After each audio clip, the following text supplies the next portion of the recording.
निराकार हो गए साकार। शिव बाबा, शिव बाबा, बाबा शिव बाबा,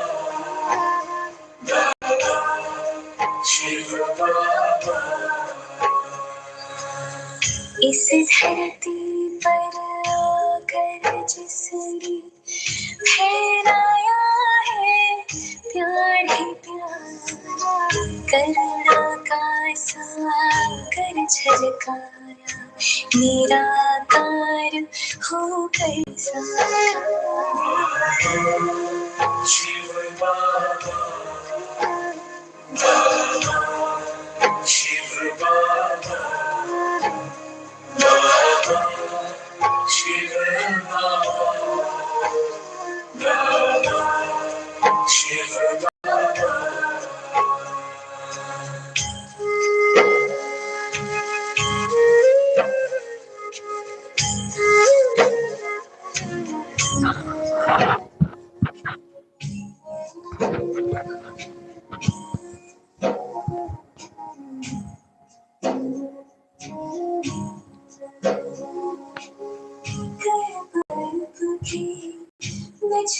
भी हम ओ बाबा तुम आओ मेरे प्रभु, की प्यास बुझिए, खुशियों की अनमोल खिले, अपना बनाया गले लगाया, ब्रह्मा तन ली राधा। शिव बाबा, बाबा शिव बाबा, बाबा शिव बाबा, बाबा शिव बाबा।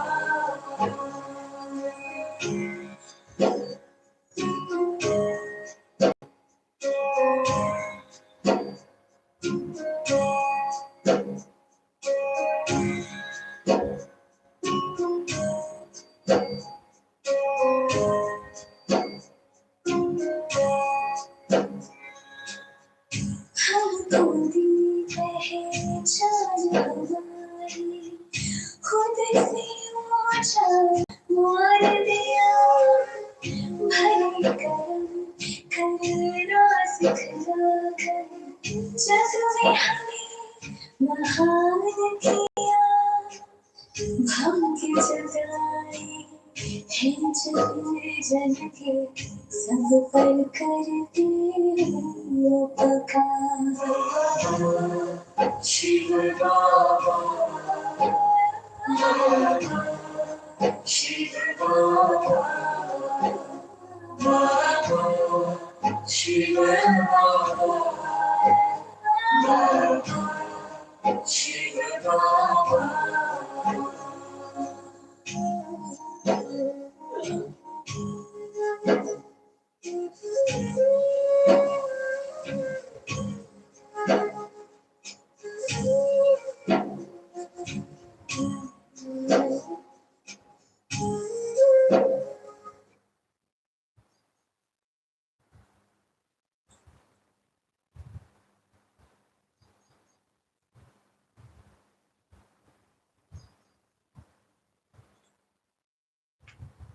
ओम शांति।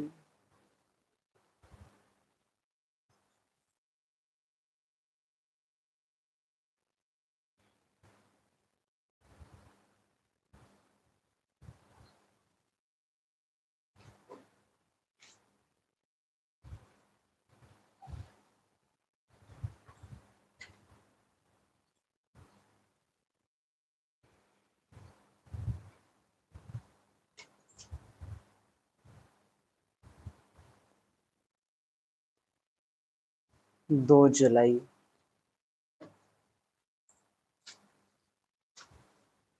बाप दादा सूक्ष्म वतन। मीठे बच्चे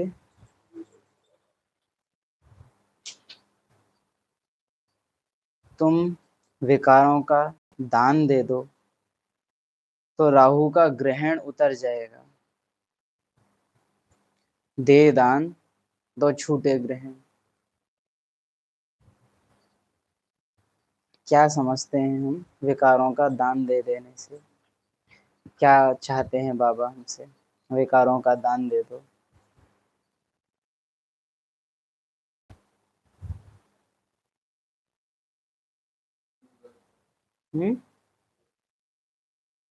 निग्लेक्ट, अनदेखा कर दो विकारों को,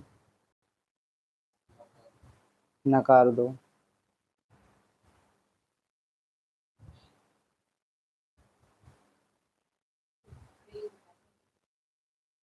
अपनी पहचान हटा लो, अपनी फीलिंग्स हटा लो और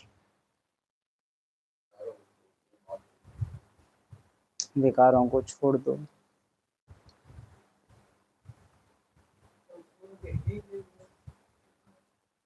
आत्मा के अपने हैं ही नहीं, तो ओरिजिनल नेचर को आत्मा एंजॉय करे और जो उसकी नकली नेचर उसने बना ली है उससे वो बाहर आ जाए। तुम विकारों का दान दे दो तो राहु का ग्रहण उतर जाएगा।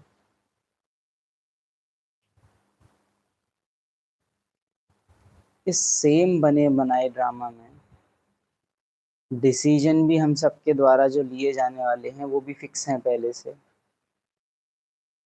लेकिन जब बाबा कहे ग्रहण उतर जाएगा, गलत समझ के साथ आत्मा बने बनाए ड्रामा को भी प्ले करती है, तो ड्रामा आत्मा को बांधता है, आत्मा कहानी में बनती है। विकार क्या है? ऐसे बंधन जो बना तो आत्मा अपनी मर्जी से लेती है लेकिन फिर तोड़ अपनी मर्जी से नहीं पाती, तभी टूटता है वो। संबंधों के बंधन में भी जब विकार के बंधन बनते हैं, एक है संबंधियों में भावनाओं की लेन देन, वो आपको कभी बांधती नहीं है, लेकिन संबंधियों के संबंध में जब विकारों के थ्रू बंधन बनते हैं, बेसिकली बंधन बनेगा तभी जब वहां कोई ना कोई विकार प्रेजेंट है, देहभान वहां प्रेजेंट है कोई ना कोई। और द्वापर युग के क्या समझते हो कि द्वापर युग के जो संबंध होते होंगे वो भी दुखदायी होंगे या दुख देते होंगे जैसे अभी देते हैं? हमारे 3 तरह के हिसाब किताब हैं आत्मा के अपने साथ, संबंध, संपर्क और प्रकृति। तो सबसे पहले कौन से वाले बनना शुरू होते होंगे तीनों में से? सबसे पहले किसकी शुरुआत होगी स्टार्टिंग में? वंडर है ना। आत्मा के अपने साथ हिसाब किताब सबसे पहले बनना शुरू होते हैं, सबसे पहले। उसके बाद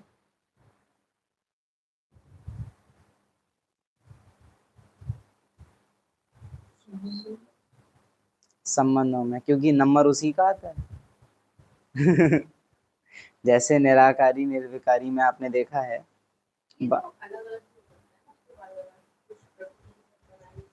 ये हर एक का अलग अलग रहेगा।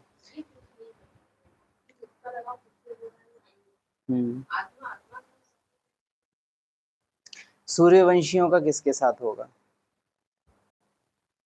सतयुग की जो आदिकाल की आत्माएं हैं उनके हिसाब किताब सबसे पहले किसके साथ बनना शुरू होंगे?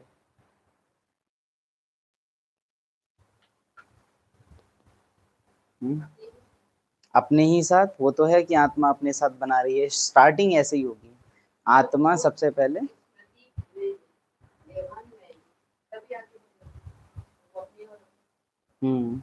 सेकंड किसका होगा?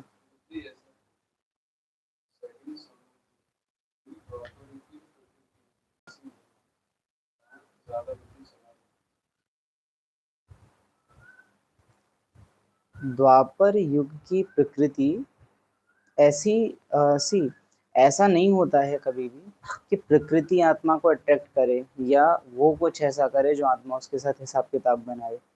प्रकृति का नेचर हमेशा रिएक्टिव रहा है। आत्मा ने जो किया है नेचर ने वैसा उसके साथ करना शुरू किया है। तो कलयुगी सृष्टि अगर आकर्षण करती है ना, या उसमें बहुत दिमाग लगाना पड़ रहा है, तो उसका कारण द्वापर युग में ही छुपा हुआ है कि हमने जरूर कुछ ना कुछ उस समय में ऐसा किया है। बाकी कहेंगे कि त्रेता युग से आप अगर नोटिस करो तो देहभान कैसे आएगा, कि देवताएं जो देख रहे हैं उसके बारे में सोचना शुरू कर देंगे। इसी पैटर्न को आप आगे बढ़ा दो कि जो देख रहे हैं उसके बारे में सोच रहे हैं, इसी से वो क्या बनाएंगे। हम्म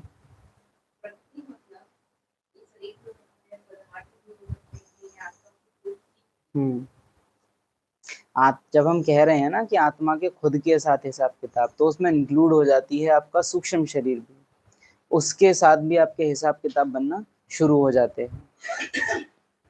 आत्मा स्थूल शरीर में नहीं बन रही है, सूक्ष्म शरीर में बन रही है, पार्ट में फंसती है आत्मा, देह में नहीं फंसती। फिर उसके बाद अगर हम इस चीज को आगे बढ़ाते हैं कि आत्मा ने जो देखा उसके बारे में संकल्प करना शुरू किए, तो त्रेता तक तो यही स्टेज रहेगी कि जो देख रहे हैं उसके बारे में सोच रहे हैं। द्वापर युग से एक अलग फिनोमिना शुरू होता है कि जो देख रहे हैं उसके बारे में केवल सोच नहीं रहे, लेकिन उसमें परिवर्तन करना भी चाह रहे हैं। हिसाब किताब कैसे बनता है, जब आप किसी को एज इट इज स्वीकार ना करके उससे कुछ और उम्मीद करते हो जो उसकी नेचुरल नेचर नहीं है।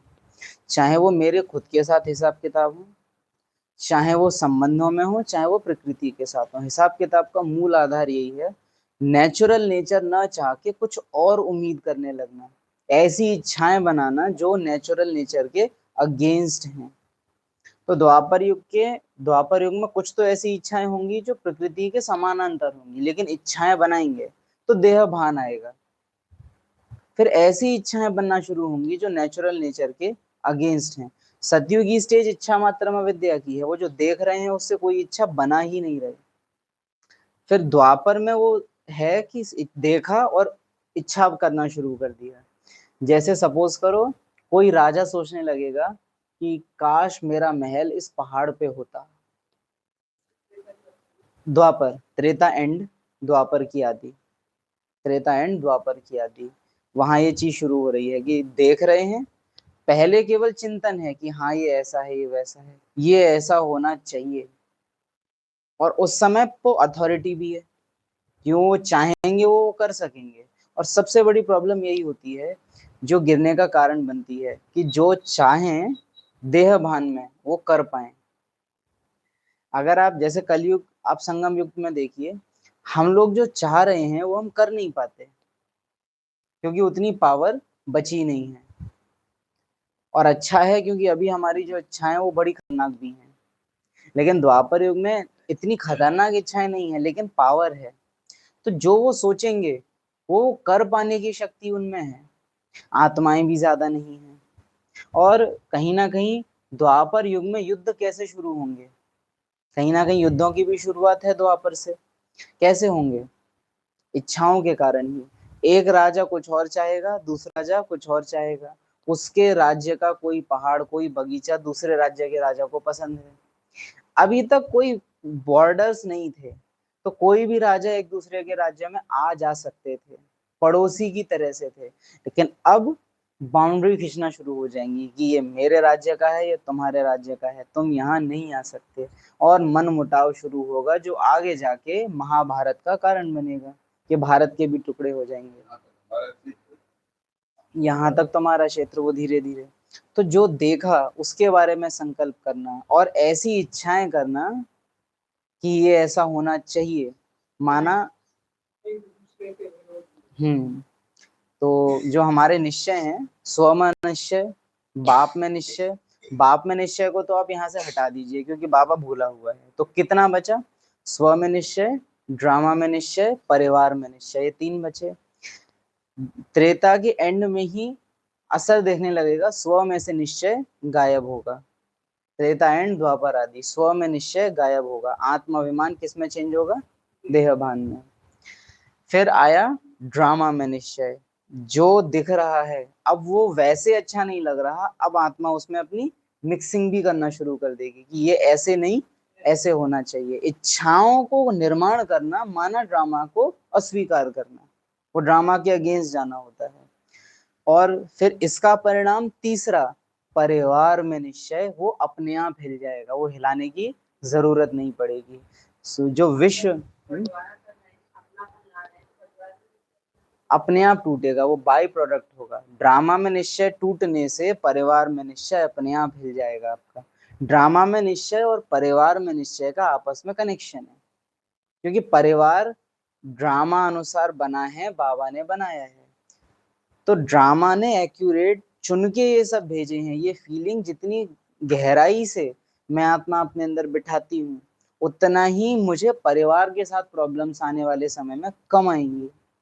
और जितना मेरा अभी संगम युग में ब्राह्मण परिवार के साथ निश्चय का जो परसेंटेज है वो कम है, द्वापर युग में वही चीजें मेरे साथ सबसे पहले घटना शुरू होंगी। उतनी ही जल्दी होगा कि मेरे संबंध बिगड़ना शुरू हो जाएंगे। तो सिस्टम इस तरह से है कि ड्रामा में निश्चय हिलने से, इच्छाओं का निर्माण करने से परिवार में निश्चय भी अपने आप टूटेगा, और इस तरह से द्वापर युग की सृष्टि का टूटना, विभाजन शुरू होगा और हम आगे बढ़ेंगे।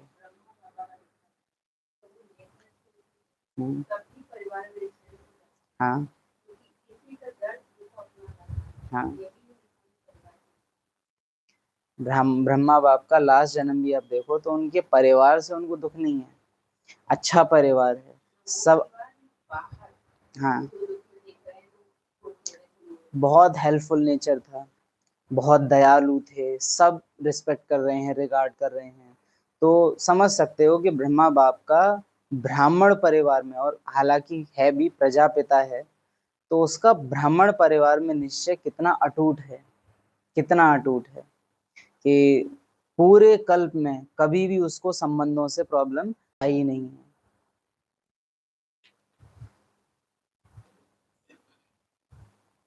प्रश्न है, ब्लेसिंग्स जो बाप दादा द्वारा मिलती हैं उनका गलत प्रयोग क्या है? ये प्रश्न लिया गया है 24 फरवरी 1984 की मुरली से।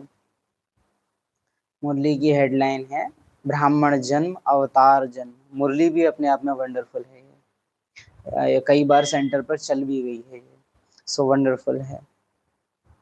ब्लेसिंग्स जो बाप दादा द्वारा मिलती हैं उनका गलत प्रयोग क्या है? कुछ दिन पहले ये टॉपिक यूज भी हुआ है ना। उत्तर है, कभी कभी जैसे बाप दादा बच्चों को सर्विसेबल या अनन्य कहते हैं या कोई विशेष टाइटल देते हैं, तो उस टाइटल को मिसयूज कर लेते हैं। समझते हैं मैं तो ऐसा बन ही गया, मैं तो हूं ही ऐसा, ऐसा समझकर अपना आगे का पुरुषार्थ छोड़ देते हैं। इसको कहते हैं मिसयूज, अर्थात गलत प्रयोग। क्योंकि जो बाप दादा वरदान देते हैं उस वरदान को स्वयं के प्रति और सेवा के प्रति लगाना, यह है सही रीति से यूज करना, और अलबेला बन जाना यह है मिसयूज करना। वरदान या टाइटल आपको जिम्मेवारी याद दिला रहा है, एक अनुभव करा रहा है कि मेरे ऊपर अब जिम्मेवारी आ गई है, फर्ज है मेरा कुछ, तब वो वरदान सही यूज हो रहा है। लेकिन अगर वरदान आपके, वरदान एक और पहचान बना दे रहा है कि मैं ये हूँ, बाबा द्वारा मिली हुई हर एक वरदान, कह लो चलो नॉर्मल शब्द यूज कर लेते हैं, वस्तु आपकी पहचान को खत्म करनी चाहिए। अगर बाबा द्वारा मिली हुई कोई भी चीज या ब्राह्मण जर्नी में आने वाली कोई भी चीज मुझे मेरी पहचानों को और बढ़ा रही है, इंचार्ज, पवित्र रह रहा हूँ इतने साल से, कभी ये नहीं हुआ मुझसे, कभी वो नहीं हुआ, एक ये पहचान अगर मेरी क्रिएट हो रही है जो मुझे अलबेला कर रही है बजाय की और अटेंशन में आने पे, तो वरदान का मिसयूज हुआ है। हाँ, गलत प्रयोग किया है मैंने उसका। जैसे दादी गुलजार हैं, उनसे इंटरव्यू में पूछा जा रहा है बाबा आपके रथ को यूज करता है, तो आपको क्या फीलिंग रहती है? अगर ये प्रश्न दादी से पूछा ना जाए ना कि बाबा आपके रथ को यूज करता है, दादी को अपने आप में कभी ये संकल्प आना पॉसिबल नहीं है कि मैं बाबा का रथ हूँ। हम्म। हाँ। कभी ये प्रोटेक्शन दादी हमेशा करेगी उसकी, लेकिन वो कभी ये संकल्प करे कि मैं रथ हूं, वो ये कभी नहीं करेगी। क्योंकि ईगो होता है, जो होता है उसको एको करता है। ईगो बराबर एको, ये नोट कर लो। ईगो एको, एको समझते हो? पहाड़ों में जाके आप चिल्लाओ या कोई खाली जगह पे आप चिल्लाओ तो आवाज लौट के आती है, गूंजती है आवाज, आवाज के गूंजने को बोलते हैं एको। Ego echoes. अहंकार को बड़ा मजा आता है जो उसके पास है उसको रटने में। मेरे पास ये है, मैं ये हूँ। लिटरली संकल्प वैसे चलते हैं, मैं ये हूँ, मुझ में ये विशेषता है, मेरे में ये खासियत है। और थोड़ा ज्ञानी अहंकारी है तो वो वैसे नहीं सोचेगा, लेकिन अगर ऑपोजिशन आ गई उसके उसी क्वालिटी पे, तब वो ये संकल्प कर लेगा, अच्छा मुझे टोक रहे हैं जबकि मैं तो ऐसा हूँ। ईगो एको करता है हमेशा, जो उसके पास होगा उसको रिपीट करेगा। जबकि ईगो लेस स्टेज, उसके पास जो कुछ भी है हमेशा साइलेंस रहती है ड्रामा अनुसार यूज होगी, ड्रामा ने दी है, ड्रामा की प्रॉपर्टी है, बाबा की गिफ्ट है। वो कभी उसको अपने ऊपर ओढ़ती नहीं है, इसीलिए वो निराकारी आत्मा हमेशा निरहंकारी रहती है। लेकिन अहंकारी आत्मा कभी भी निराकारी स्टेज का अनुभव नहीं करेगी।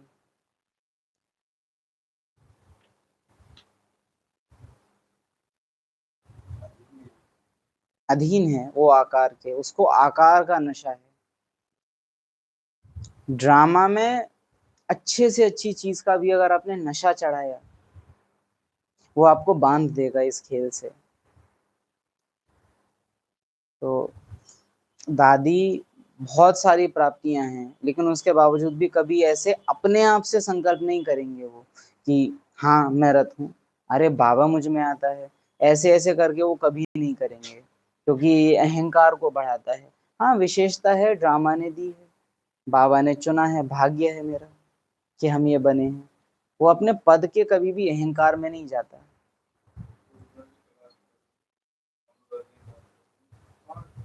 पार्ट है, पार्ट है ना। ऐसे करके दादी गुलजार बहुत नॉर्मल कर देती थी उसको, पार्ट है ना, पार्ट है। अरे ईगो करने में आए तो बहुत बहुत किया जा सकता है। दो दो महान, एक परमात्मा और दूसरी फर्स्ट आत्मा को अपने तन में समा के रखना, तो ब्रह्मा से भी आगे निकलना है इस चीज में कि उन्होंने 33 वर्षीय सेवा की और दादी के रथ से तो 48-49 साल वो सेवा हुई। इतने साल का रिकॉर्ड, ब्रह्मा से भी लिटरली तीखी है दादी इस चीज में, बट नो ईगो है। हाँ दो दो आत्माएं वो भी, ब्रह्मा तो फिर भी खुद और उनको संभालते थे, लेकिन वहां तो तीन तीन है एंड स्टिल नो ईगो।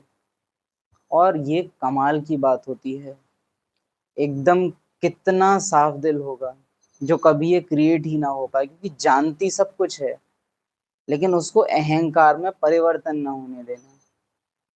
क्योंकि दादियों की स्टेज ऐसी नहीं है, और दादियों में भी विशेष कहेंगे दादी गुलजार की, कि दाग लगे और फिर उसको साफ करे।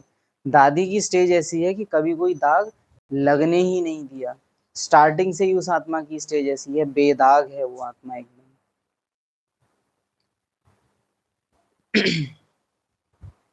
तो जो वरदान देते हैं बाप दादा, उस वरदान को स्वयं के प्रति और सेवा के प्रति लगाना, ये है सही रीति से यूज करना, और अलबेला बन जाना ये है मिसयूज करना। ओम शांति।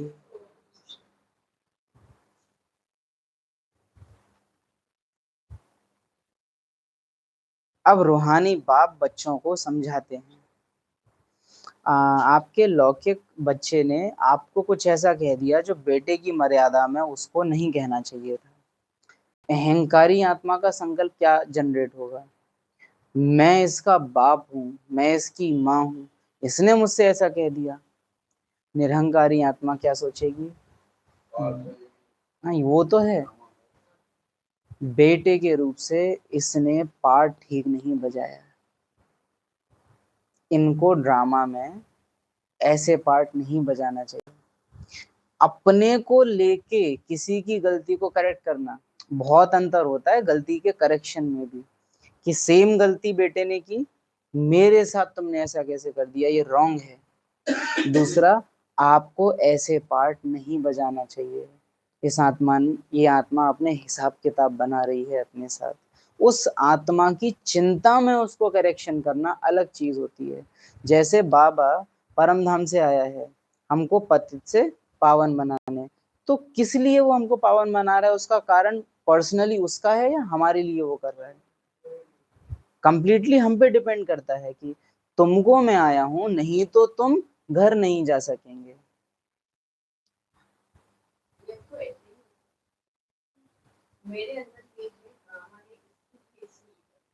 हाँ, या तो ऐसे होगा ये कि मेरे अंदर ये मैं मेरापन है इस पहचान के लिए, इसलिए ड्रामा ने इससे ऐसे करवाया। किसी भी हाल में उस आत्मा पर दोष न जाने देना, निर्दोष रहे वो आत्मा, और ना ही अपनी पहचान को एकदम वो करना, हाय मेरे को इसने ऐसा कैसे बोल दिया। बहुत ईगो ट्रिगर हो जाता है उस टाइम में, और हम आ जाते हैं अच्छे खासे देह भान में, और हम कहेंगे कि एक बार अहंकार आ गया ऊपर, फीलिंग आ गई अहंकार की, उसके बाद आपको ज्ञान याद भी आ गया ना, तो आपने बस उसको बढ़ने से रोक दिया, लेकिन वो फीलिंग चली गई, और अगली बार अब वो फिर आएगा, क्योंकि इस बार वो सफल तो हो गया है। हावी नहीं हो पाया, लेकिन उसने किला तोड़ जरूर दिया। राजा नहीं मरा बस, लेकिन किला तो टूट गया, सरहद क्रॉस हो गई है, ईगो आ गया, फीलिंग आ गई, उसके बाद याद आया। ये 1 सेकंड की विस्मृति तो हो गई ना, ये 2 सेकंड की विस्मृति तो हो गई ना। अच्छी स्टेज क्या होती है, योगी की स्टेज, आप पहले ही दिख जाए कि होने वाला है, कुछ तो होने वाला है।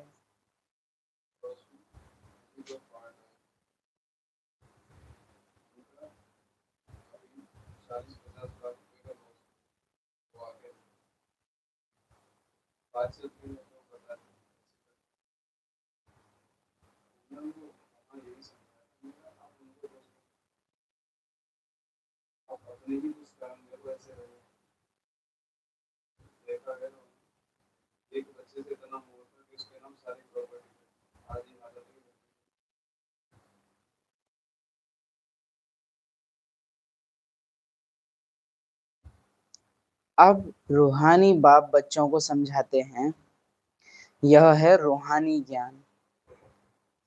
पता कर्मों की गुह्य गति क्यों आत्माओं को समझ में नहीं आती?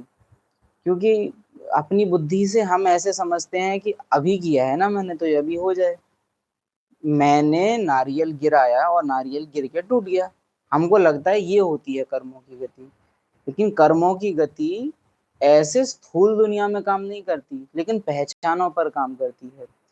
आपने कुछ किया है आज, और आप एक्सपेक्ट कर रहे हो कि अब ये आने वाला है, लेकिन वो अभी नहीं आएगा। लेकिन जब आप उसके प्रति अनजान हो जाओगे कि मैंने कभी ये किया है, अनजान स्मृति में होगे, तब अचानक, अचानक का पार्ट तब आता है।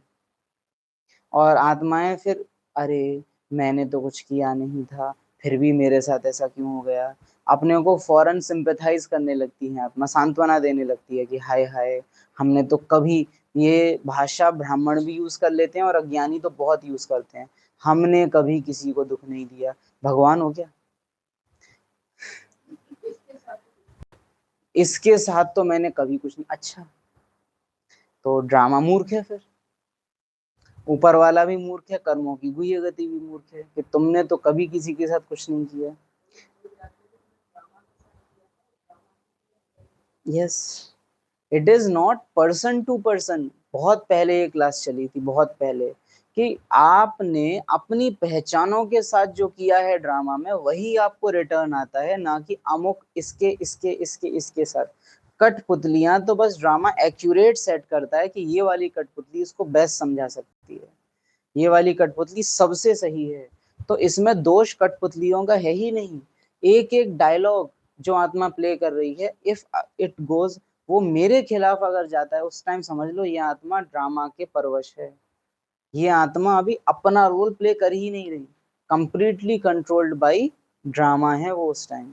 जब आत्मा अपना पार्ट बजाती है तो अलग ही दिखता है वो, कि हाँ अभी ये अपना रोल प्ले कर रही है, बट ड्रामा कभी भी किसी भी आत्मा को नियंत्रण कर सकता है, एक दूसरे से हिसाब किताब चुकतू कराने के लिए। परिवर्तनशील ड्रामा पार्ट को भी परिवर्तन कर देता है, एनी टाइम वो कर सकता है। तो कभी ये देखना ही नहीं है। जैसे सकाश में भी आत्माएं कई बार करती हैं कि ये आत्मा परिवर्तन हो जाए, मैं इसको माफ करती, होता है ना, माफी मांगो माफ करो। प्रॉपर कुछ भी नहीं है ये कि माफी मांगो और माफ करो। किसको माफ कर रहे हो या किससे माफी मांग रहे हो? मुझ आत्मा ने अपने ही साथ कुछ गलत बंधन बनाए, जिस बंधन ने ये परिस्थिति लाई, उस आत्मा ने तो मेरे को कुछ किया ही नहीं ना, मैंने ही मेरे साथ किया, जिसका रिटर्न ड्रामा ने मुझे ही दे दिया। अब किससे मैं माफी मांगू और किसको मैं माफ करूं? बाबा कहता है, कल ही ये सुन भी रहे थे कि मुझे बता दो तो तुम्हारा आधा माफ हो जाएगा, बाबा कहता है, या लिख दो। बाबा कहता है समटाइम्स कि लेटर में लिख के दे दो तो माफ हो जाएगा, हल्का हो जाएगा। एक अहंकार जो मानने के लिए भी तैयार नहीं है कि मैं हूं, लिख देने से कम क्या होगा कि पहले तो लिख ही नहीं रहा है तो मानने को ही तैयार नहीं है कि हाँ मुझसे ये गलती हुई, लेकिन लिखते लिखते उसने कहीं ना कहीं बीच में मान लिया कि हाँ मुझसे ये गलती हुई। तो मान लेने से कम अब उस पर ड्रामा जो चोट करेगा वो काम करेगी। अहंकार हमारी चारों विकारों का कवच होता है, जो कभी मानने नहीं देता कि हम में ये है। ईगो के थ्रू जो जो विकर्म बनते हैं, उन विकर्मों का विनाश ड्रामा के लिए बड़ा, ऐसे तो नहीं कहेंगे कि मुश्किल पड़ता है, बट जटिल होता है बड़ा, क्योंकि ईगो प्रोटेक्ट्स, वो मानने ही नहीं देता है कि तुमसे ये हो रहा है।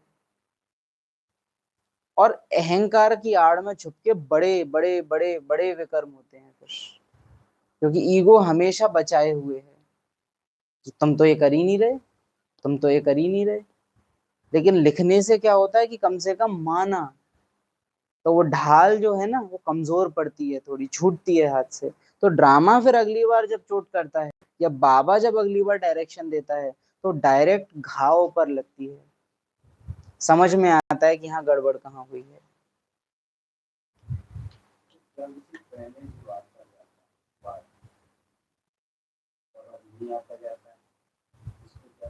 क्या चीज?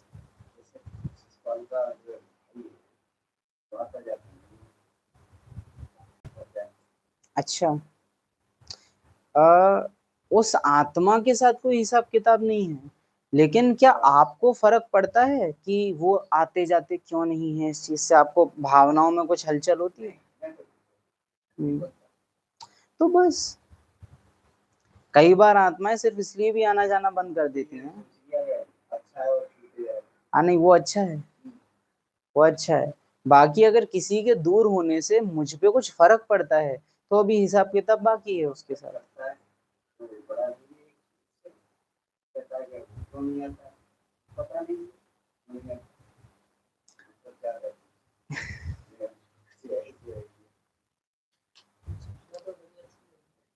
रूहानी बाप बच्चों को समझाते हैं। पता है किसी के साथ हिसाब मेरा खत्म हुआ है, उसको आप कैसे परख सकते हो? एक तो आपको उनकी कभी याद या कभी स्मृति स्वप्न में भी नहीं आएगी, पूरा मतलब पूरा। फिर वो आपके बगल में भी रह रहे होंगे ना, तो भी आपको खुद से उनके संकल्प कभी उठेंगे नहीं।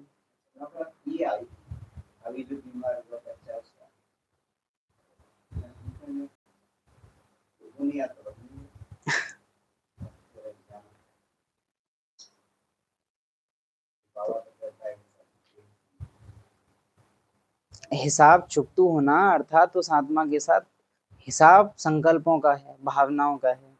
हिसाब चुकतू माना वो संकल्प और भावनाओं की लेन देन बंद हो जाना। तो अगर अभी भी मेरी दिल या मेरी मन उधर आती जाती है, भले शरीर दूर हो गया हो, तो अभी हिसाब किताब खत्म हुआ नहीं है, बाकी है अभी।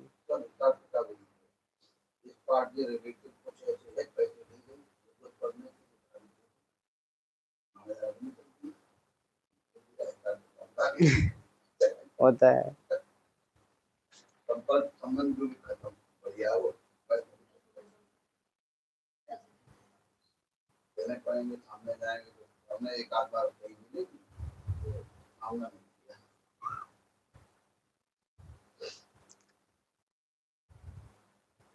अब रूहानी बाप बच्चों को समझाते हैं, ये है रूहानी ज्ञान। परंतु पत्थर बुद्धि समझते नहीं। इसका पूरे का सार पता है क्या है? मेरा हिसाब किताब किसी और के साथ नहीं, खुद के ही साथ है। बाकी सब मेरे द्वारा ही मेरे पर लगाई गई गांठों को खोलने में मददगार हैं। बाकी किसी ने मेरा कुछ नहीं बिगाड़ा, किसी की मुझसे कोई नफरत है ही नहीं। खुद ही खुद के साथ मेरे हिसाब हैं। उनको चाहे तो मैं इन कठपुतलियों की मदद से खुलवाऊं, चाहे तो मैं खुद से ही खोल लूं। वो निर्भर करता है मेरी समझ पे कि कितनी है। परंतु पत्थर बुद्धि समझते नहीं। पत्थर बुद्धि क्यों है? क्योंकि पतित है। पत्थर बुद्धि समझते नहीं। पत्थर बुद्धि क्यों है? क्योंकि पतित है। माना समझ नहीं है, पतित जड़ बुद्धि जो कुछ भी समझने को तैयार नहीं है, देखेगी और तुरंत रिजल्ट निकाल लेगी। मन ने सोचा, संस्कारों ने ठप्पा लगा दिया, बुद्धि लगाई ही नहीं वहां। ये होती है पतितता। पतितता माना बुद्धि यूज ही नहीं हो रही, जड़ता।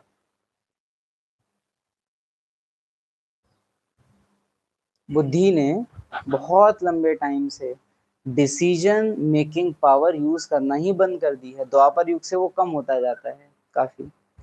कि कर क्या रही है? इच्छाओं का निर्माण कर रही है और डिसीजन ले रही है इच्छाओं को पूरा करने के लिए। लेकिन ड्रामा में जो सीनरियां सामने आ रही हैं, वहां वो निर्णय शक्ति यूज होनी चाहिए, लेकिन वहां वो यूज ना करके, अच्छा ये ऐसा कर रहे हैं, मैं इनके साथ अब ऐसा कर दूं, माना रिएक्शन दे रही है, जो बुद्धि का काम है नहीं वैसे। लेकिन डिसीजन मेकिंग पावर जो बुद्धि का मेन काम है, परखना, निर्णय करना, परखना, निर्णय करना, ये जैसे जैसे कम होता जाता है, उतनी ही समझ लो आपकी बुद्धि पतित है। फॉर एग्जाम्पल मुरली क्लास में भी हम ले लें, नींद आ रही है। अब बुद्धि को क्या करना चाहिए? मेरी बुद्धि पारस बुद्धि है, तो वो क्या करेगी? वो कोई डिसीजन लेगी, ठीक नहीं है, मुझे कुछ कर लेना चाहिए। और पत्थर बुद्धि क्या करेगी? नहीं नींद नहीं आ रही है, कुछ मतलब बस उसका रेजिस्ट नहीं करेगी, उसको हावी हो जाने देगी किसी ना किसी रीति से खुद के ऊपर। जो चल रहा है और जिसको नहीं चलने देना चाहिए वो चलने दो, और जिस पे ध्यान ही नहीं देना है उसके लिए डिसीजन ले लो। पतितता।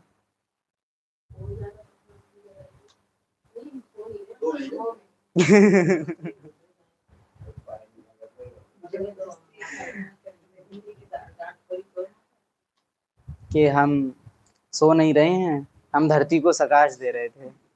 हाँ, ये और बड़ी पत्थर बुद्धि है। ये कहा पहाड़ बुद्धि है, ये पत्थर भी नहीं। अच्छा,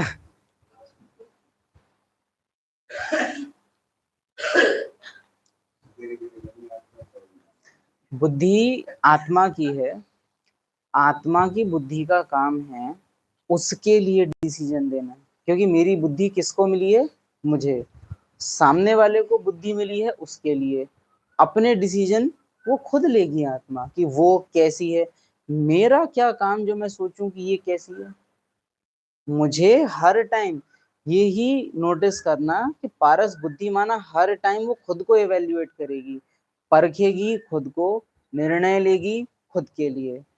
पत्थर बुद्धि, ये ऐसा क्यों कर रहे हैं, इनको ऐसे नहीं होना चाहिए, मौसम ठीक नहीं है, यहाँ थोड़ा ऐसे हो जाता, हमेशा आउटवर्ड डिसीजन उसके होंगे। परखने की शक्ति भी बाहर लगाएगी, निर्णय शक्ति भी बाहर लगाएगी हमेशा। ये पत्थर बुद्धि का वन ऑफ द मेन लक्षण है कि वो हमेशा आउटवर्ड डिसीजन देगी, जो कि काम करेंगे नहीं। वेस्ट करना है ना, तो वेस्ट कैसे कर सकते हैं? बेस्ट तरीका है।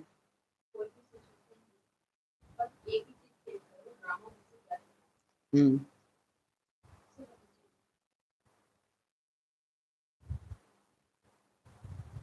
तुम्हारा और पता है, ब्राह्मण आत्माएं कई बार कहती हैं कि हम पुरुषार्थ कर रहे हैं लेकिन आगे नहीं बढ़ पा रहे। होता है ना, समटाइम्स हमको कई बार आता है अंदर से। और आप सबने भी शायद कभी कभी अपने जीवन में अनुभव किया हो कि पुरुषार्थ तो कर रहे हैं लेकिन उस हिसाब से आगे नहीं बढ़ रहे उतने। या कोई कोई आत्मा को आपने देखा हो कि मेहनत ये बहुत कर रहे हैं लेकिन उस हिसाब से उतना स्टेज इनकी आगे नहीं बढ़ रही है ना। बुद्धि में ज्ञान ज्यादा होना स्टेज आगे होने की निशानी नहीं होती। स्टेज आगे होना कंप्लीटली अलग चीज होती है। उसके लिए ज्ञान चर्चा भी करने की जरूरत नहीं पड़ती। वो उस आत्मा के ड्रामा में लिए हुए डिसीजंस और उस आत्मा की वाइब्रेशंस से आपको पता चल जाएगा कि इनकी स्टेज आगे बढ़ रही है या थमी हुई है, रुकी हुई है। तो ऐसे पाया है कभी कि पुरुषार्थ तो बहुत कर रहे हैं लेकिन उस हिसाब से उतना आगे नहीं बढ़ पा रहे, योग लगा रहे हैं लेकिन उस हिसाब से शांति अनुभव नहीं हो रही। पहले तो 2 मिनट भी बैठ जाते थे तो उड़ जाते थे, अब 2 घंटे से बैठे हैं तो हिल भी नहीं रहे।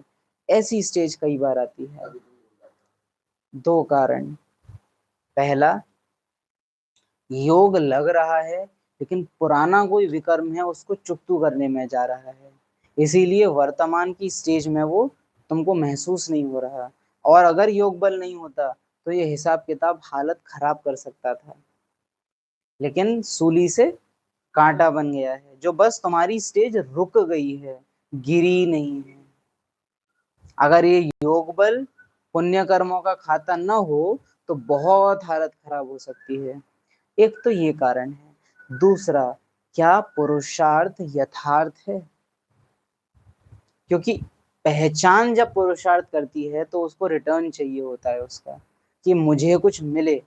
कोई ना कोई पहचान पीछे है, पुरुषार्थी पहचान। और आत्मा जब पुरुषार्थ करती है तो उसको पुरुषार्थ से कुछ मिलने की भावना नहीं होती। उसके लिए पुरुषार्थ करना ही इंजॉयमेंट होता है, उसको मजा आता है वही करने में। कर्म ही परिणाम बन जाता है। जो वो श्लोक है ना, कर्मण्येवाधिकारस्ते मां फलेषु कदाचन, तेरा कर्म पर ही अधिकार है, उसी को एंजॉय कर, परिणाम की चिंता मत कर। कृष्ण को अर्जुन टोकता है कि आप अपना वचन तोड़ दोगे, समाज क्या कहेगा? मुझे कोई फर्क नहीं पड़ता, मैं ये पूरा युद्ध संचालन कर रहा हूं, मुझे इसके बदले में भी कुछ नहीं चाहिए। तुम मुझे क्या दोगे अर्जुन? या तुम पांचों पांडव या ये समग्र आर्यवर्त मुझे मिलके क्या दे सकता है? मेरे पास पहले से ही सब कुछ है, फिर मैं ये क्यों कर रहा हूँ? अपना राज्य छोड़ के तुम्हारे राज्य में मैं क्यों टांग अड़ा रहा हूँ? पर्सनल तो कोई बेनिफिट है नहीं। क्या ही दे सकते थे पूरा भारतवर्ष कृष्ण को मिलके? कुछ नहीं दे सकते थे। तो ईगो आइडेंटिटी हमेशा चाहेगी कुछ भी करे मुझे मिले बदले में, कुछ तो दिखना चाहिए इसका। हम लोग कहते हैं ना, जीवन जीने की कला। वो कला, चाहे वो ड्राइंग हो, चाहे वो सिंगिंग हो, चाहे वो कुकिंग हो, ये चीजें करने में ही इंजॉय देती हैं। जैसे मैंने भोजन पकाया, अगर ये मैंने एज ए कला इसको परफॉर्म किया है, 16 कला संपूर्ण गाते हैं ना हम लोग, अगर मैंने इसको एज ए आर्ट किया है तो भोजन बनाने में ही मुझे आनंद है, साफ सफाई करने में ही मुझे आनंद है। अब मैंने बनाया, अब इसकी कोई तारीफ करे, अरे इतने आइटम तुमने बनाए, अरे वाह वाह वाह। तो ये कला की तरह से हुआ या मजदूरी की तरह से हुआ? क्योंकि मजदूरी की चाहिए होती है मेहनत आना, और मुझे कोई देवे कुछ। और कला की तरह से हुआ है तो अपने आप में ही वो इंजॉयमेंट है, तो मुझे उसके रिटर्न में कुछ नहीं चाहिए। और नेचुरल पार्ट प्ले होता है उस टाइम में। तो एक तो हिसाब ये है कि वो पुराने कोई विकर्म को चुकतू करने में जा रहा है, और दूसरा, या तो कोई पहचान पुरुषार्थ कर रही है जिसके कारण मेहनत बहुत कर रही है। आपको पुरुषार्थ में या ज्ञान में चलने में कभी भी ये फील होवे कि हम मेहनत कर रहे हैं या बहुत ज्यादा मुझे करना पड़ रहा है, रेजिस्टेंस लगे, तो हमेशा पहले ही जांच लेना कोई पहचान है। मुरली पढ़ी और मुरली पढ़ने के बाद आज मैंने एक मुरली पढ़ ली, ये एक मेहनत वाला भाव आया। या अमृत वेले उठना भी अगर मेहनत लगता है। मधुबन में 6 महीने सेवा कर ली, हमने 6 महीने सेवा की, हम सेवा करके आए हैं, हम सेवा करके आए हैं। ईगो इकट्ठा करता है। आत्मा अपने आप में भरपूर है, वो कुछ भी ड्रामा से इकट्ठा करती नहीं है, क्योंकि उसको पता है कि मैं तो हूं ही। अहंकार है अपने आप में कुछ नहीं। नहीं, शरीर भारी होना वो प्रकृति की चीज है। शरीर भारी होना,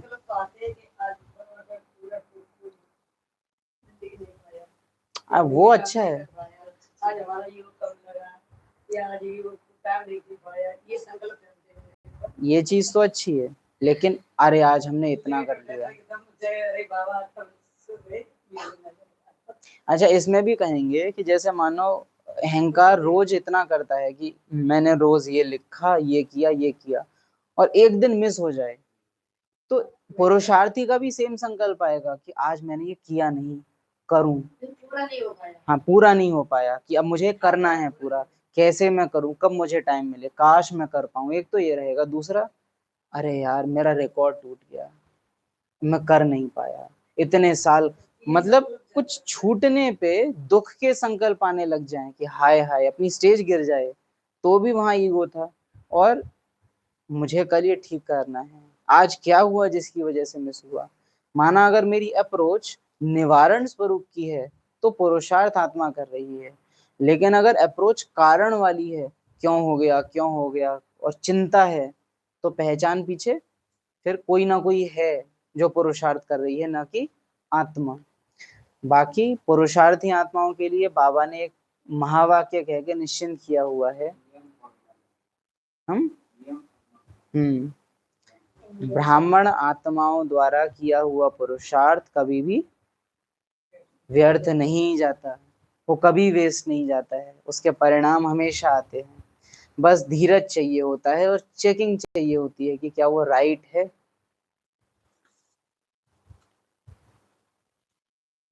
तुम्हारा बाप भी है, शिक्षक भी है, सदगुरु भी है, बाकी सब हैं झूठे,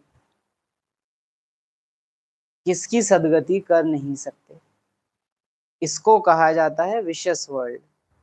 अब विशस वर्ल्ड में सभी बहुत दुखी हैं, लड़ाई मारा मारी क्या क्या हो रहा है।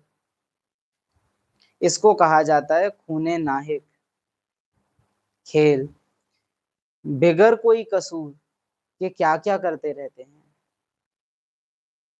एक ही बाम ऐसा गिराएंगे जो झट सारे खलास हो जाएं।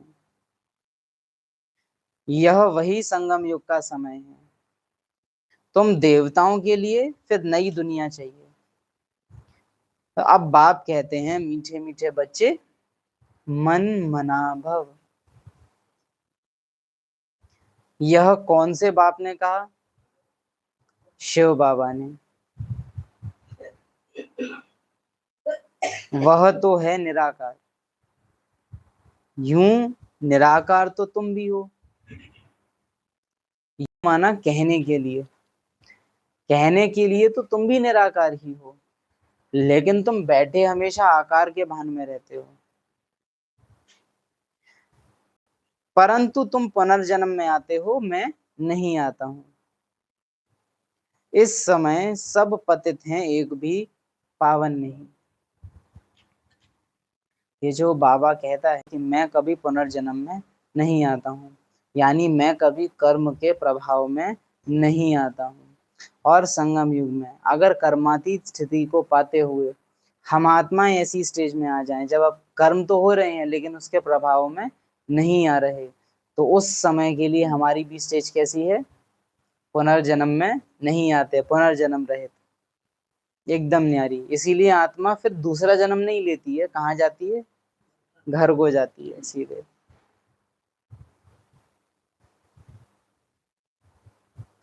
तो ऐसे पारसनाथ बाप को कितना प्यार से याद करना चाहिए।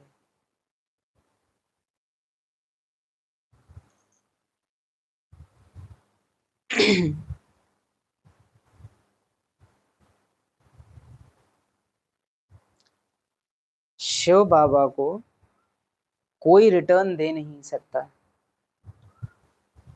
उसने जो हमारे लिए किया है उसका रिटर्न हम उसको दे ही नहीं सकते। तो वो हिसाब किताब में कभी आता ही नहीं कि मेरा तुम पे कोई एहसान भी नहीं है, क्योंकि मैंने अपनी मर्जी से किया। और अगर मैं मांगने पे आ जाऊं, तुम करोगे क्या जो मुझे दे सको? तो बिंदी हमेशा बिंदी रहती है।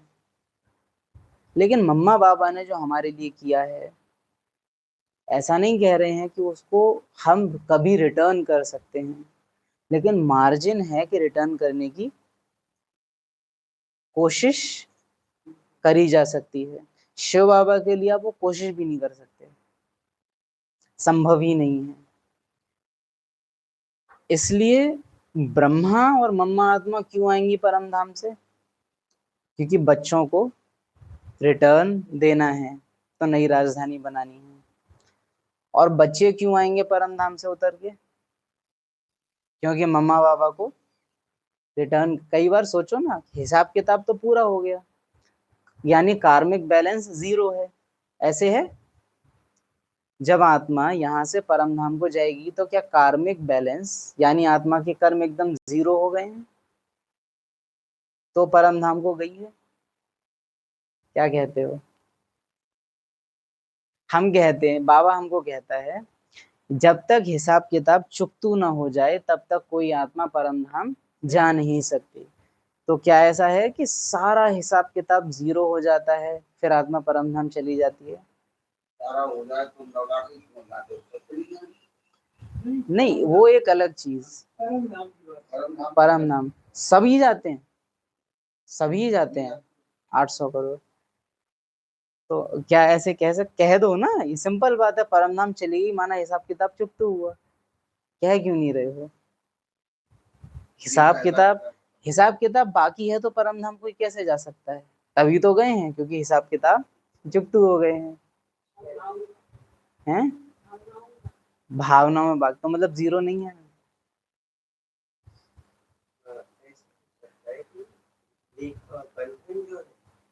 वो खत्म हो गए हैं, क्योंकि ज्यादातर पार नहीं सकता, पर लेखा जोखा जो है, रिकॉर्ड में वो है कि ऐसे ऐसे हुआ, पर बंधन नहीं है, आप वो पकड़ नहीं सकता।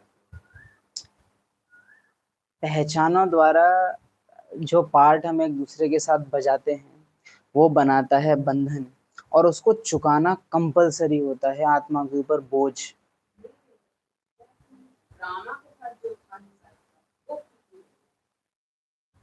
हाँ, एक्यूरेट स्टेटमेंट है। ड्रामा के साथ जो हिसाब किताब बनाए हैं, जब तक वो चुकतू ड्रामा के साथ हिसाब किताब माना, मैं गोपाल आप सुभाष पहचाने हैं दो जो किससे मिली? ड्रामा से। अब इन दो पहचानों के बीच का हिसाब किताब जब तक है परम धाम जा नहीं सकते। लेकिन मुझ आत्मा का आप आत्मा के साथ जो हिसाब किताब है वो कभी 0 नहीं होगा। क्यों? परम धाम से आएगी नहीं कोई भी आत्मा फिर। अगर हमारा एक दूसरे के साथ भावनात्मक रूप से परिवार ही खत्म है, फिर तो अगर हमारी एक दूसरे के लिए कोई भावना नहीं है ना, क्यों मैं ही आत्मा आप आत्माओं के साथ पार्ट बजा रही हूँ, या आप आत्मा ही क्यों मेरे साथ पार्ट बजा रही हो, या मम्मा आत्मा ही क्यों बाबा के साथ पार्ट बजा रही है? और वो हिसाब किताब ऐसा है जो घर भी चले जाएंगे तो भी रहेगा।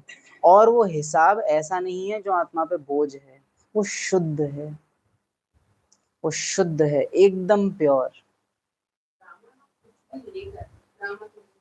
ड्रामा का कुछ भी लेके ड्रामा से नहीं जा सकते। परम धाम का ही है ना वो। हमारा तुम्हारा रिश्ता कैसा है? अनादि।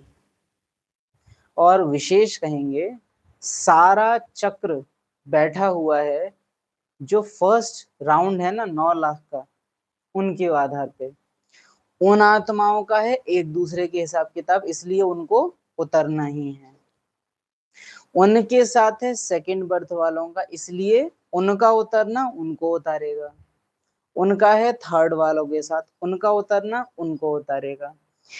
त्रेता के सबसे लास्ट वालों का है द्वापर के आदि भक्तों के साथ, तो उनका उतरना उनको उतारेगा। और इसी तरह से चेन है, हर आत्मा का एक दूसरे के साथ शुद्ध रूप से भावनात्मक संबंध है, जो इवन परम धाम में भी सुषुप्त हो जाता है लेकिन खत्म नहीं होता। और हाँ, और जहां ब्रह्मा आत्मा ने उतरना स्टार्ट किया, सारी आत्मा एक के पीछे एक, एक के पीछे एक। जैसे बाबा के साथ है मम्मा का, तो मम्मा साथ में जाएंगी। उनके साथ है अष्ट रत्नों का, बहुत शुद्ध रिश्ता, इतना कि कलयुग में भी वो उनको देखते हैं तो उनको फीलिंग आ जाती है, मेरा कल्प पहले वाला कुछ तो ये है। सो दैट इज समथिंग जो परम धाम से भी आपको नीचे लाने के निमित्त बन रहा है। अदरवाइज अगर जीरो हो गया तो आत्मा एक बार घर जाएगी और फिर लौट के दोबारा आएगी ही नहीं, क्योंकि बाकी नहीं है ना, कुछ बाकी नहीं है तो क्यों आएगी। खींचेगा क्या जब कुछ बचा ही नहीं, तो क्या खींच रहा है फिर। कमेंट्रीज भी बनती हैं, मूवीज भी बनती हैं, तो उसमें दिखाते हैं कि एक हलचल हुई और आत्मा फिर नीचे आ गई। क्या है वो हलचल? संबंध बुला रहा है।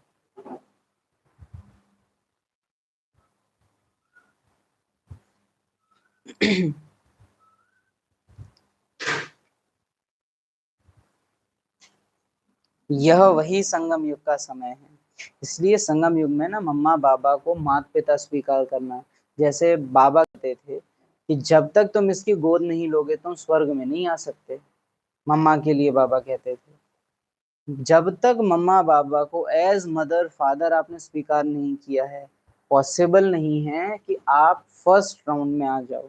सतयुग में भी आना इवन आपके लिए मुश्किल है, आप नहीं आ सकते, क्योंकि आठों गद्दियां उसी की परछाई में चल रही हैं, उसी के आगे चल रही हैं। तो वो 8 आत्माओं के राज्य में भी आना आपके लिए मुश्किल है अगर मम्मा बाबा को एज मदर फादर मैंने स्वीकार नहीं किया है। मदर फादर स्वीकार ना करना माना वो संबंध है ही नहीं मेरा, उनके साथ बनाया ही नहीं मैंने, भावनाओं की लेन देन हुई ही नहीं मेरी। किसके साथ हुई? दीदियों के साथ हो गई, सेंटरों में एक दो के साथ दिल लगा ली, मम्मा बाबा से तो प्यार किया ही नहीं। और आप कहते हो साकार में नहीं देखा, कैसे करें? ये तो और बढ़िया बात है, और बढ़िया बात है ये तो। हाँ, जिस बैंक के साथ अकाउंट खोला है वहीं तो आप पासबुक लेके जाओगे। तो खाता खोलना, मम्मा बाबा का आवाहन, वो प्यार, वो उनको अनुभव करना, वो प्यार तुम्हारा याद आया, शिक्षाएं वो तेरी याद आई, वो महसूस था अपने दिल में लाना, वो बहुत जरूरी है, बहुत ज्यादा। यह वही संगम युग का समय है। तुम देवताओं के लिए फिर नई दुनिया चाहिए। यूं तो निराकार तुम भी हो, परंतु तुम पुनर्जन्म में आते हो, मैं नहीं आता हूँ पुनर्जन्म। हम आते हैं। मैं एकमात्र, कितनी सारी चीजें से समझ में आती हैं, मैं एकमात्र निष्काम सेवाधारी हूँ, तुम नहीं हो नहीं सकते, क्योंकि ड्रामा में आना है। इस समय सब पतित हैं, एक भी पावन नहीं। अब पारसनाथ तुम्हारी पारस बुद्धि बना रहे हैं।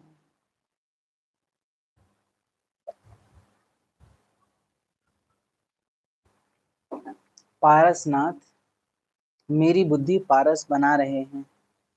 क्या सबूत है इस बात का? मुझे कैसे पता चलेगा? आज मुरली में हमने समझा है पत्थर बुद्धि और पारस बुद्धि में अंतर क्या है, निर्णय शक्ति का, परखना और निर्णय करना कहाँ लग रहा है। तो बताओ, पारसनाथ मेरी बुद्धि पारस बना रहे हैं, या कहूं कि पारसनाथ को मैं अपनी बुद्धि पारस बनाने दे रहा हूँ, उसकी निशानी क्या है?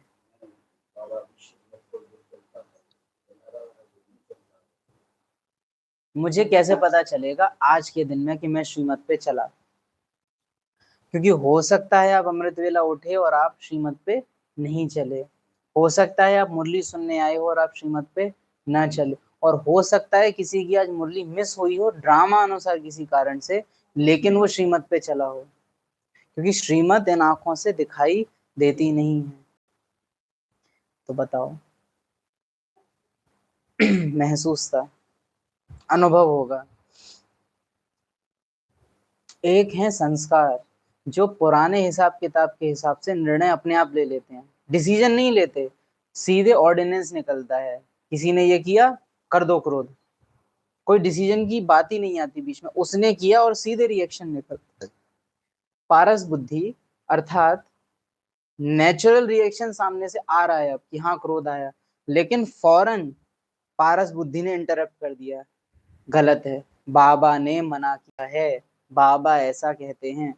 कोई भी चीज जो आप अगर ध्यान नहीं होता आपको तो आप कर देते ऐसे ही लेकिन बुद्धि ने आके रोक दिया बीच में, बाबा को ये पसंद नहीं है, किसी भी रूप में ये हो, किसी भी रूप में, तुमको ये नहीं करना चाहिए, चाहे अंदर से आवाज आए, चाहे दिल ना करे, और रोज और दिन होता तो आप वो कर देते, लेकिन आज वो पैटर्न जो रोज होता है वो मैंने तोड़ दिया, तो माना पारस बुद्धि यूज हुई, श्रीमत पे मैं चला, पारसनाथ मेरे पे हक रखता है, अधिकार रखता है, टचिंग हुई, महसूसता हुई, वो मुझसे क्या कहना चाहता है, वो मुझे रोक पाया, वरना अभी तक तो मालिक कौन था?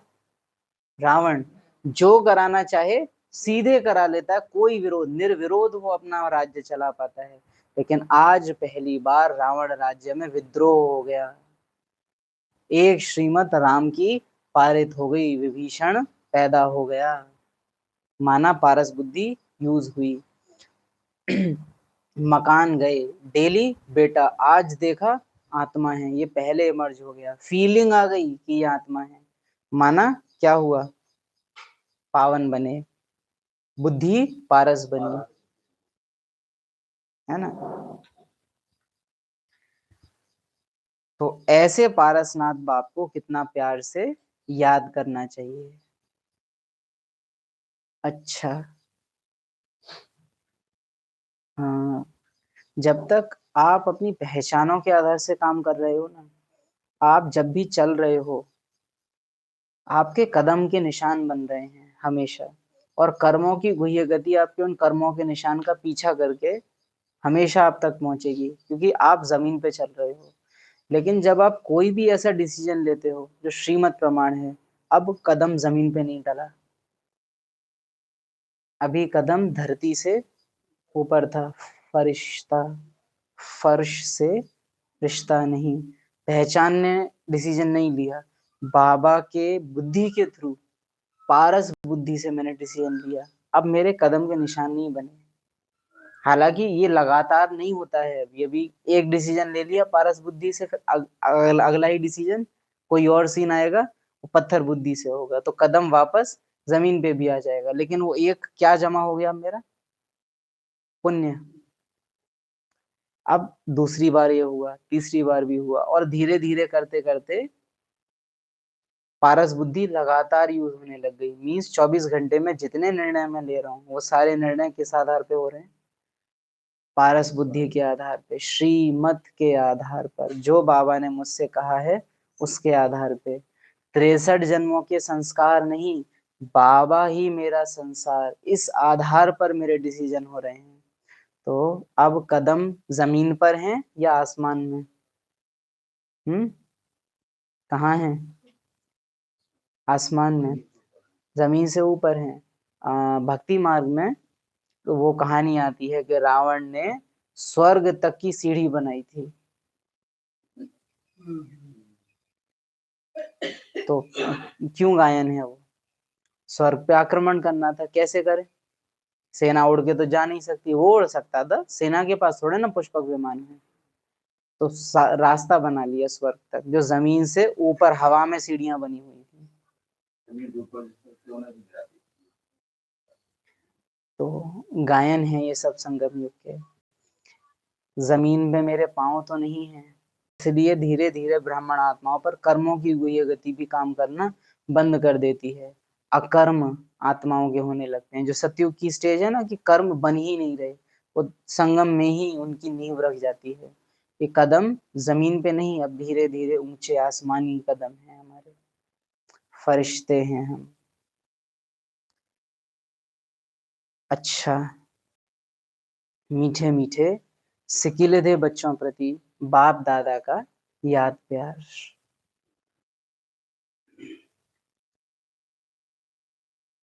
पारस बुद्धि बनाने वाले, निश्चय बुद्धि बनाने वाले, भावनाओं का संबंध जुड़ाने वाले, कर्मों की गति समझाने वाले, वरदानों को मिसयूज करने से चेतावनी देने वाले, पतित पावन पारसनाथ बाप दादा को याद प्यार।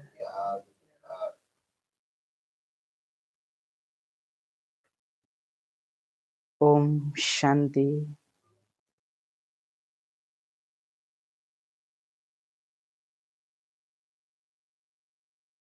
वरदान संगम युग पर।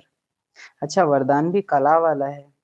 संगम युग पर हर कर्म कला के रूप में करने वाले 16 कला संपन्न भव।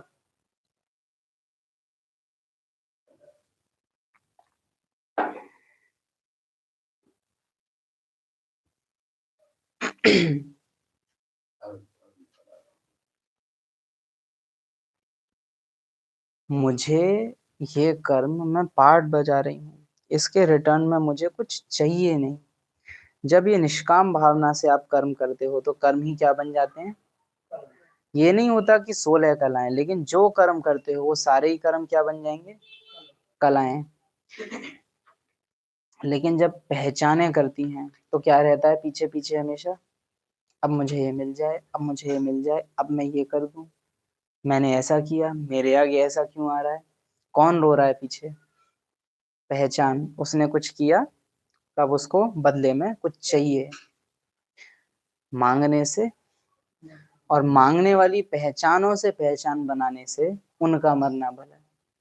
तो जब भी पहचाने मांगे, सबसे पहले उनको खुद से अलग कर दो। मैं नहीं मांग रही, मेरी क्या डिमांड, मैं आत्मा तो हूं ही भरपूर, मुझे ड्रामा से क्या ही चाहिए, खेल खेलने आई। संगम युग पर विशेष कर्म रूपी कला दिखाने का युग है। जिनका हर कर्म कला के रूप में होता है, उनके हर कर्म का व गुणों का गायन होता है।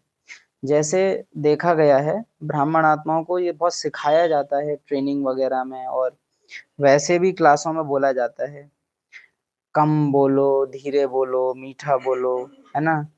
हमको आहिस्ते बोलना चाहिए, हमको आप करके बोलना चाहिए। ये याद रखिएगा, मुझे अच्छा व्यवहार करना है, इस नियम बना के अगर मैं बहुत मीठी हूँ, बाबा मीठा बोलते थे तो मुझे भी मीठा बोलना है। नहीं, बाबा मीठे थे इसीलिए जो बोल निकलते थे वो अपने आप मीठे होते थे। ऐसे थोड़े ना है कि दादी जान की बहन जी भाई जी करके बात नहीं कर रही है तो दादी मीठी नहीं है, बहुत मीठी है। बाबा कुर्बान है दादी पे, कहता है जानकी की है, कहता है बाबा। क्योंकि हम समझते हैं ब्राह्मण हैं तो हम ये नहीं कर सकते। क्यों नहीं कर सकते, आत्महिमानी स्थिति में वो कर्म आपसे हो ही नहीं रहा है, या आपने बंधन लगाया हुआ है खुद पे कि ये करना है ये नहीं करना है। डिफरेंस आप समझ पा रहे हैं ना क्या कहना चाह रहे हैं। नेचुरली वो आपसे होता ही नहीं है, या अपने पे रोक लगा रखी है कि ये मुझसे होना नहीं चाहिए। मर्यादा पुरुषोत्तम हो या लीला पुरुषोत्तम, लीला पुरुषोत्तम माना कृष्ण जो करेगा सब वही फॉलो करेंगे। और मर्यादा पुरुषोत्तम रघुकुल रीत चली आई है, तो मैं वचन नहीं तोड़ सकता, क्योंकि अभी तक किसी ने नहीं किया है और ये नहीं करना चाहिए, इसलिए मैं नहीं करूंगा। जबकि लीला पुरुषोत्तम जो होगा उससे वो होगा ही नहीं जो उसे नहीं करना चाहिए। पाठ तमो प्रधान है, लेकिन मर्यादा लगा रखी है कि तमो प्रधानता दिखनी नहीं चाहिए, या पाठ ही सतो प्रधान हो गया है तो ध्यान ही नहीं रखना पड़ता कि ये कर्म होवे और ये कर्म ना होवे। डिफरेंस है नियम अभिमानी होने में और आत्म अभिमानी होने में। कई आत्माएं सोल कॉन्शियस से ज्यादा रोल कॉन्शियस हो गई हैं सोल कॉन्शियस बनने के लिए। एक पत्थर है काला जिसके अंदर आत्मा कैद है, और वो पत्थर अपने को सफेद चमकीले रंग में रंग के अपने ऊपर लाइट शाइन कर रहा है, देखो मैं आत्मा हूं, मैं आत्मा हूं। गुण ओढ़ने हैं या गुण मूर्त आत्मा है ही उनको बाहर आने देना है ना। वो डिफरेंस हमेशा नोट करना रहेगा हमको। जैसे साकार के बोलने चलने, अब जैसे मैंने सुना कि मम्मा ऐसे चलती थी कि कोई आवाज नहीं होती थी, है ना, मैंने ऐसे सुना कि मम्मा ऐसे चलती थी जैसे कोई आवाज नहीं होती थी। अब अगली बार जब मैं चल के जा रहा हूँ, अब मैं ध्यान रख रहा हूँ इस बात का कि मैं ऐसे चलूं कि आवाज ना हो। क्या ये मम्मा समान बनना है?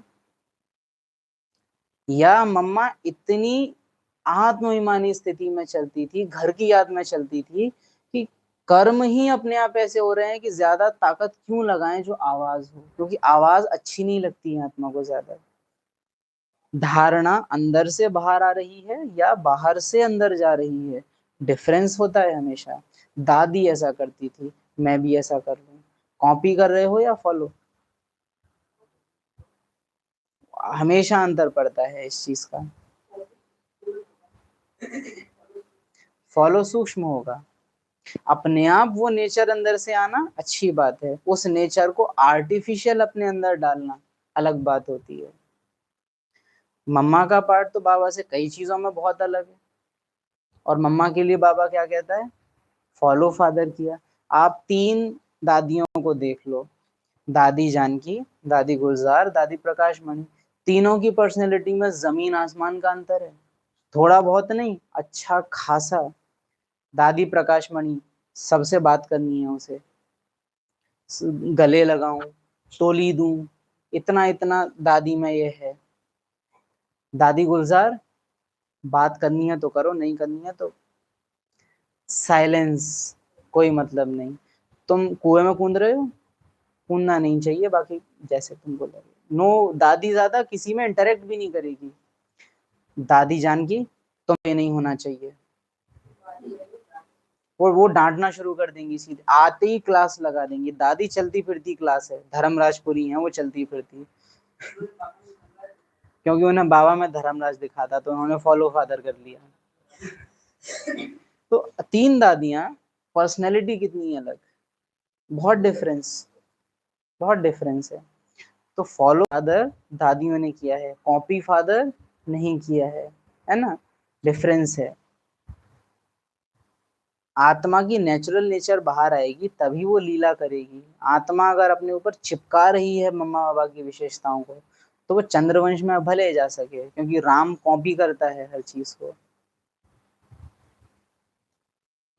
उठने बैठने की कला, देखने की कला, चलने की कला थी, सभी में न्यारापन और विशेषता थी। तो ऐसे फॉलो फादर कर 16 कला संपन्न बनो। और कभी भी इस आंकड़े में मत फंसना, 16 कला, 16 डिजिट्स की या सिर्फ 16 कोई कलाएं नहीं होती हैं। जो कर्म कृष्ण करता है वही कला होती है ना। अपनी स्थिति में स्थित होके आप जो कर्म करोगे वही कला है। स्लोगन पावरफुल वह है और वंडरफुल स्लोगन है, और आज की क्लास से बिल्कुल मैच भी करता है। वंडर है आज, मतलब पता नहीं था, मतलब पता क्या पीछे बुद्धि में नहीं था कि कला और ये निर्णय ये आज की मुरली में हैं, लेकिन टॉपिक्स अपने आप वंडरफुल निकल है। पावरफुल वह है जो फौरन परख कर फैसला कर दे, और डिसीजन लेने में डिले हो रहा है तो कमजोर है, और डिसीजन ले ही नहीं पा रहे तो मरे हुए हैं, कमजोर भी नहीं है, एकदम डेड है ना। तो पावरफुल वो जो परख कर, और वंडरफुल ये देखो, फैसला कर दे नहीं बोला, सीधे क्या कहा, परख कर फैसला। बुद्धि की लास्ट शक्ति है निर्णय करना, उससे पहले प्रोसेस है देखना, विस्तार करना, संकीर्ण करना, परखना, लास्ट है निर्णय करना।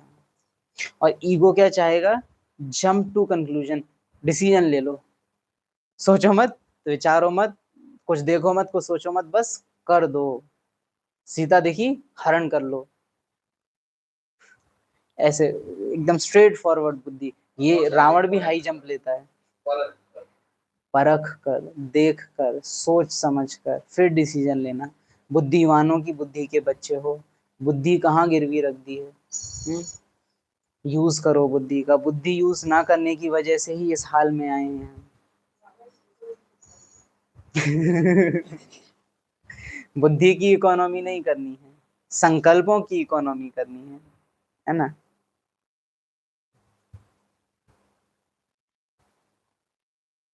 फिर से कहेंगे, पुरुषार्थ करने में अगर मेहनत लगती है ना, तो ये देखना, अच्छे मैनेजर का क्या काम होता है, अच्छा मैनेजर या अच्छा सीईओ क्या करेगा कंपनी में, वर्कर्स के साथ मेहनत करना उसका काम है, या वर्कर्स के काम को ऐसा सेट कर देना कि उसको भी कम मेहनत करनी पड़े और वर्कर्स को भी कम मेहनत करनी पड़े। सिस्टम सेट करना, वहां मैनेजमेंट में बुद्धि लगाना एक मैनेजर का काम है, या डिब्बे उठवा लूं, ला फाइल बनवा लूं, क्या है मैनेजर का काम, मजदूरी कराना या बुद्धि लगाना, बुद्धि लगाना। आत्मा अगर ऐसी मैनेजर बनेगी कि अरे चलो मैं ये करा लूं, मैं वो करा लूं, हमेशा उसको बहुत मेहनत लगेगी, क्योंकि आत्मा वो करने के लिए बनी नहीं है। नौकर होते हुए मालिक खुद नौकरों वाले काम करेगा तो इजीनेस तो उसको नहीं रहेगी। एक तो मैंने ये रखा हुआ है निठल्ला, ये कुछ कर नहीं रहा, मुझे ही सब कुछ करना पड़ रहा है, तो इरिटेशन भी आती है, डिससेटिस्फेक्शन भी आता है पुरुषार्थ से। बुद्धि को यूज करो, जितना बुद्धि अच्छे से यूज करोगे, मेहनत कम मोहब्बत ज्यादा, तेज जाएंगे आगे। बुद्धि यूज नहीं कर रहे हो, मेहनत में लगे हुए हो पूरे टाइम, जैसे 108 बार संकल्प, ये क्या है, मैनेजर सर्वेंट बन गया, एक बार भी शायद स्वमान का संकल्प नहीं लिया, लेकिन उसके स्वरूप में स्थित हो गए, अनुभव कर लिया उसको। ये क्या है, ये मैनेजर का काम है, सिस्टम सेट कर देना।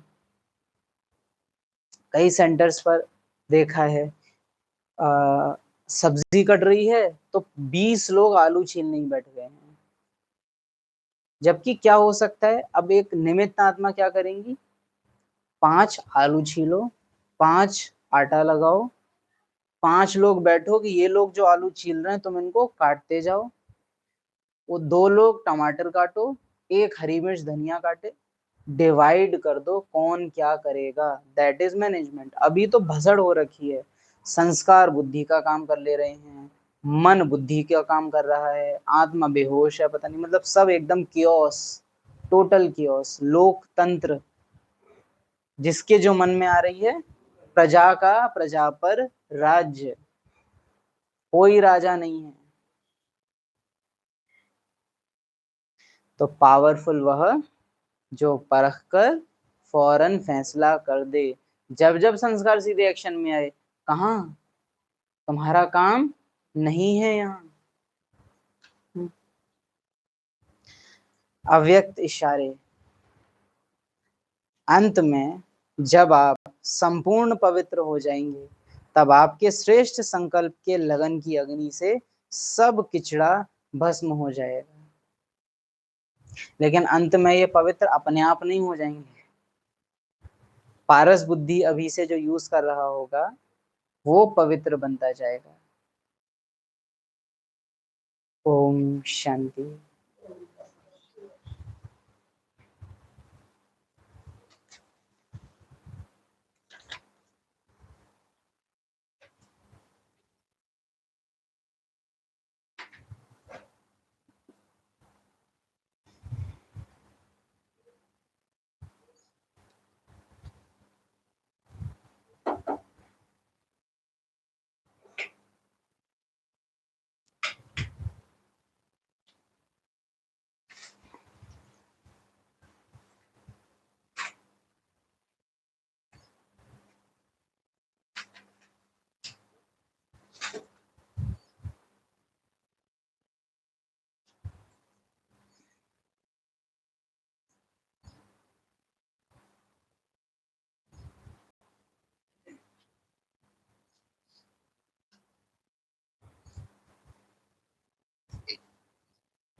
सभी बच्चों की पांच स्वरूप थी।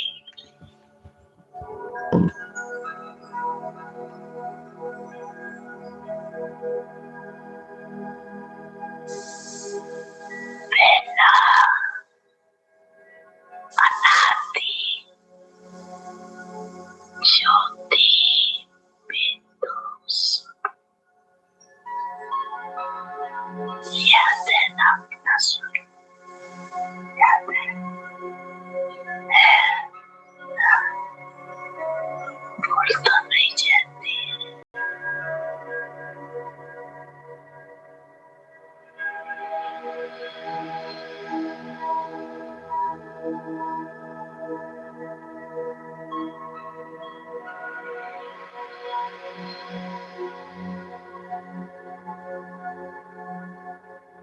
दूसरा है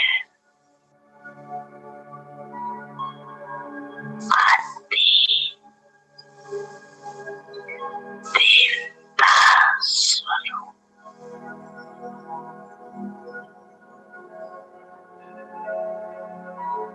पहुंच गए देवता स्वरूप में, पहुंच गए, चले गए देवता रूप में।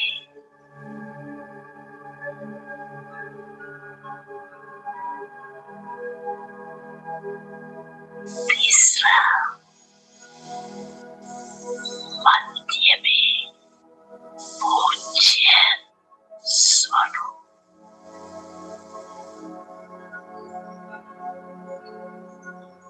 चौथा है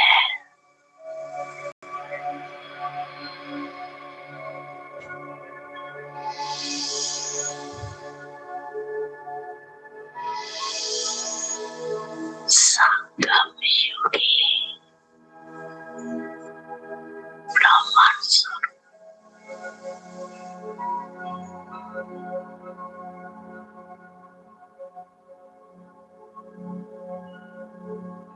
और लास्ट में है फरिश्ता स्वरूप।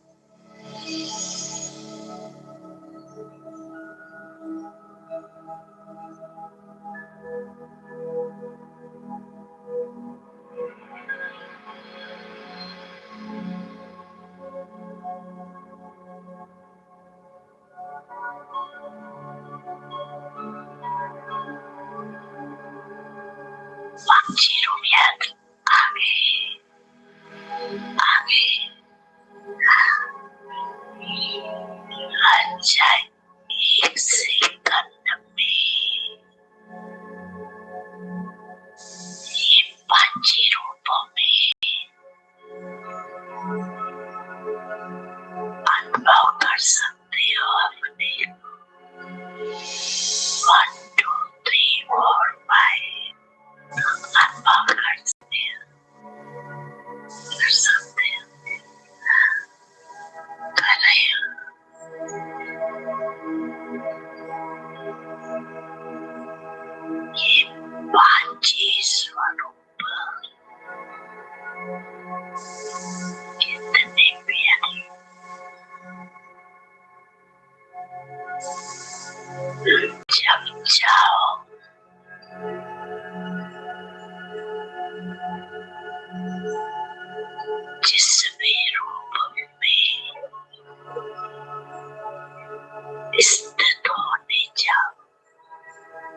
सोचा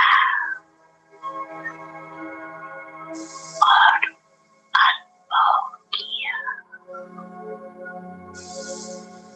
ये रूहानी मन की एक्सरसाइज और ये एक्सरसाइज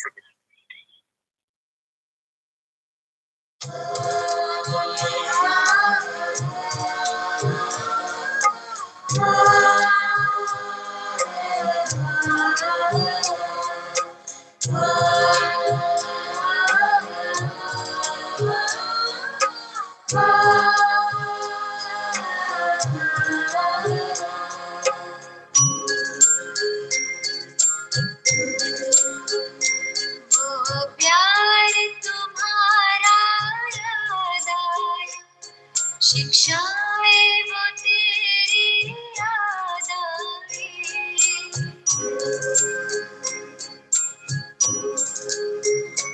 वो प्यार तुम्हारा याद आया। शिक्षाएं वो तेरी याद आई, साकार के दिन जब याद आए, उसने हमें अखियां भरलाई, वो प्यार तुम्हारा याद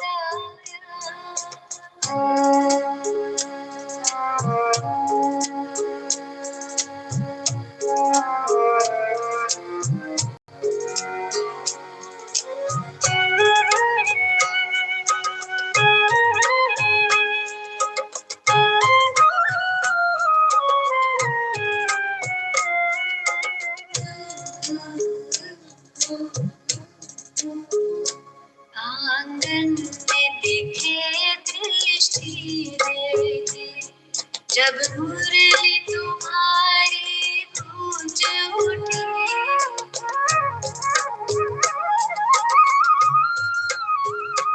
आंगन में दिखे दृष्टि देखे, जब मुरली तुम्हारी गूंज उठी, जब सभा में कोई चिड़िया चहकी, जब सभा में कोई चिड़िया चहकी, तो उसने हमें अखियां भरलाई, वो प्यार तुम्हारा याद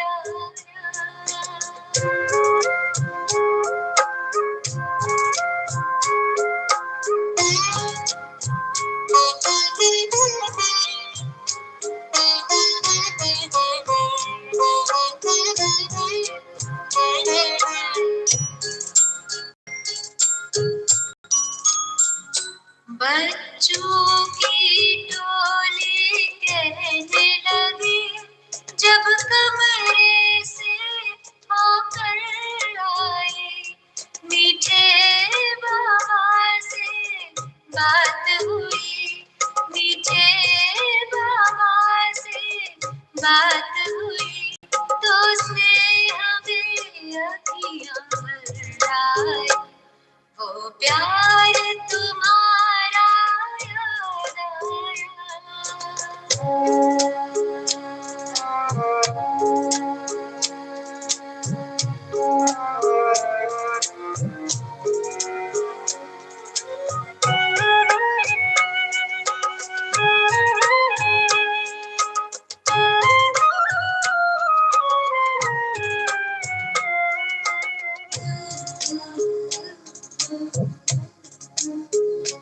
जब विश्व शांति की बात चली, तो शांति स्तंभ की याद आई,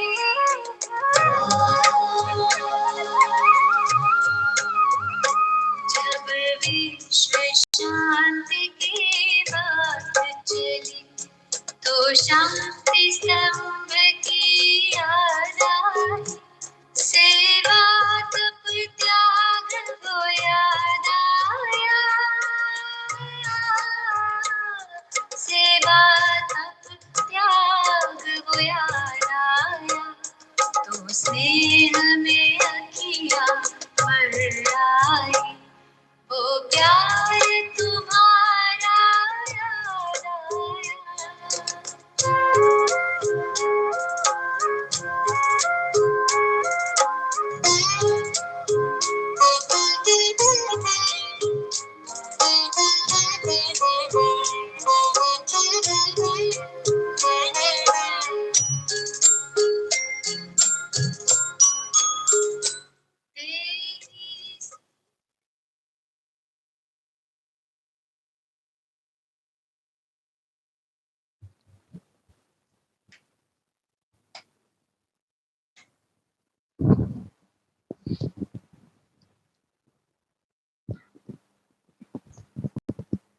ओम शांति।